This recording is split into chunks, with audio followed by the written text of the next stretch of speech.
We just got back from sunny Florida. We're back here in northern Indiana, and it's freezing cold. It was snowing and raining the whole trip back. But today we are going to dive into a new video. We are going to talk about the best baits to go fishing for bass in January. So we'll see you out there.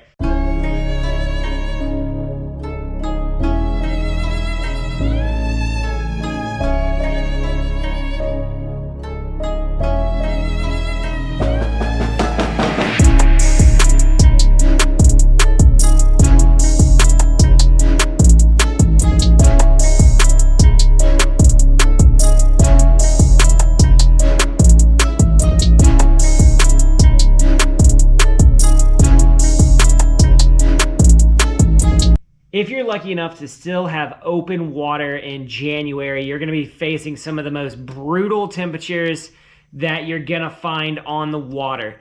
Basically, you're looking at temperatures anywhere from 41, 42, all the way down to 35, 36, 37. At this point, it would almost be better if the ice came on. The water would actually warm up a little bit. It would stabilize if the ice was on, and fish would be more apt to be in their wintertime locations. Now, while the frigid water temperatures can make fishing tough, there's actually a lot of fish activity on really, really cold days that you can take advantage of this time of the year. So let's dive in. We've got 5 baits plus a bonus one today to get you through. The number one bait that I'm going to be throwing this time of the year, if we're still on the open water, anywhere I'm going, is the blade bait, right? I'm throwing a 1/2 ounce to 3/4 ounce blade, and I am looking for deep structure. We're talking 30, 40 feet of water up here in northern Indiana. You can go, out west to some of those deeper clear reservoirs when you're looking 60, 70, 80 feet of water.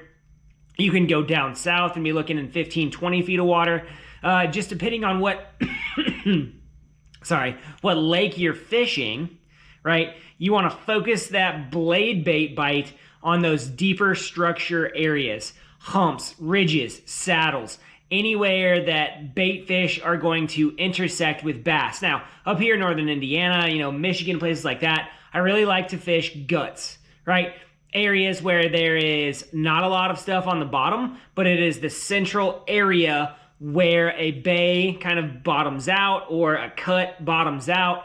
Those guts are going to hold fish this time of year. And we learned that fishing crappie, right? On the ice. Those crappie always hold in those basins and those guts and those small depressions. Bass will do the same thing. Bait fish are there. Bass are not far behind. Bass will eat crappie too if they're in the right frame of mind. So the blade bait is definitely going to get you bit in the right situations, doing the right things, throwing the blade. There's a ton of different blades. Most of them do the same thing. Damiki vaults, silver buddies, whatever you want to throw. Here is a it's a good example of a reaction bait that is going to get bit regardless of the time of year. Number 2, we're staying with the metal bait, is the jigging spoon. Same thing. I'm going to target these fish in those guts and in those pockets with a jigging spoon. I'm going to stand on top of them. This is, for all intents and purposes, ice fishing from a boat, right? I'm getting this down. I'm dangling this in front of their face. And what I'm trying to do is I'm trying to let that side fall and wiggle on this bait, pull those fish in. Those bass will slam this. Also, if I can find bait fish schools and I can drop this down under a bait fish school,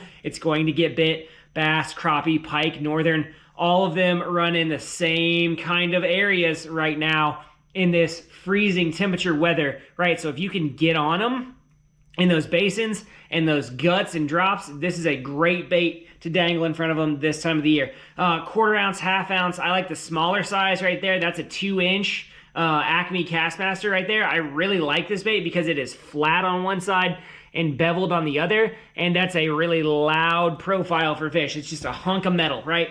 A jigging spoon.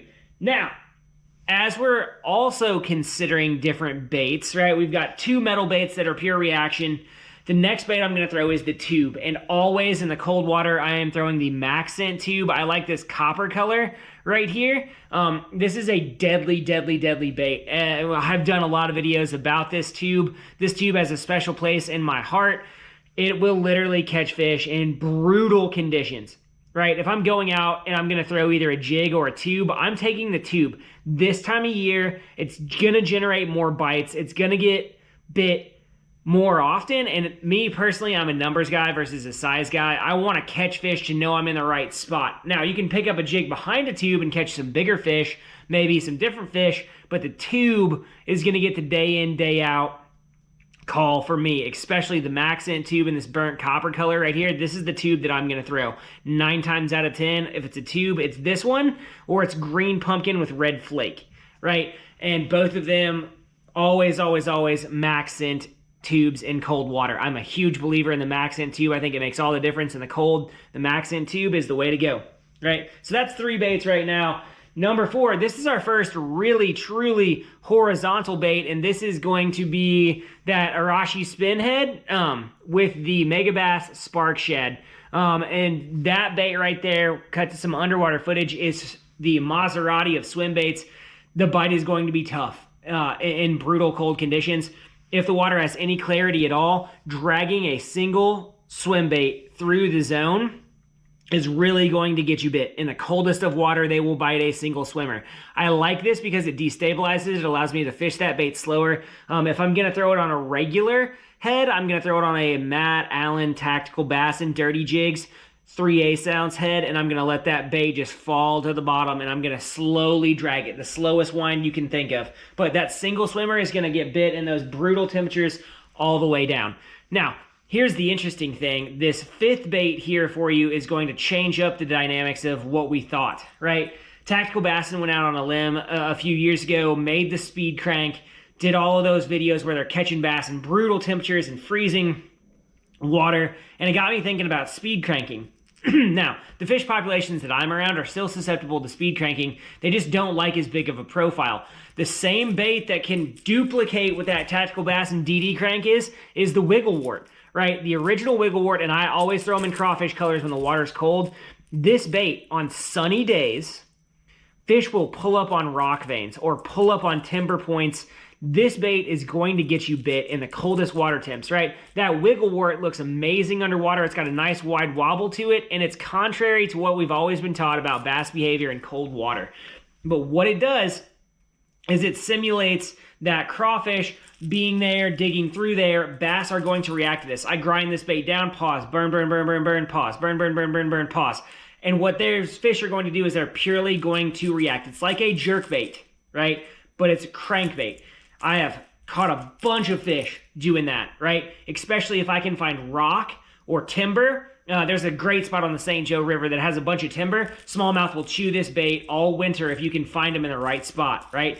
Now, this bait is a bonus for me as you go further south and those water temps are in the mid 40s to 50s.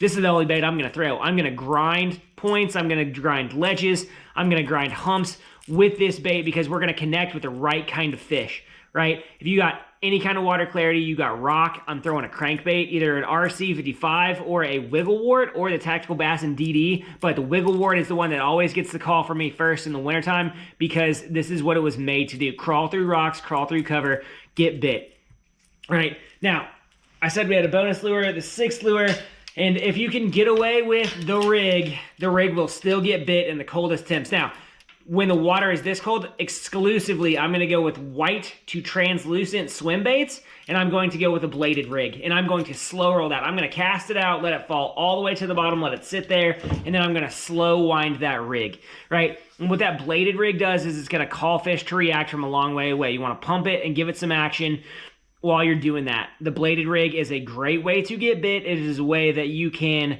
give fish their reaction bite that you desire. I like the white and the translucent color baits this time of year because I feel like they look better in the water. They look more natural. This is a time when you want to throw ultra natural stuff, right?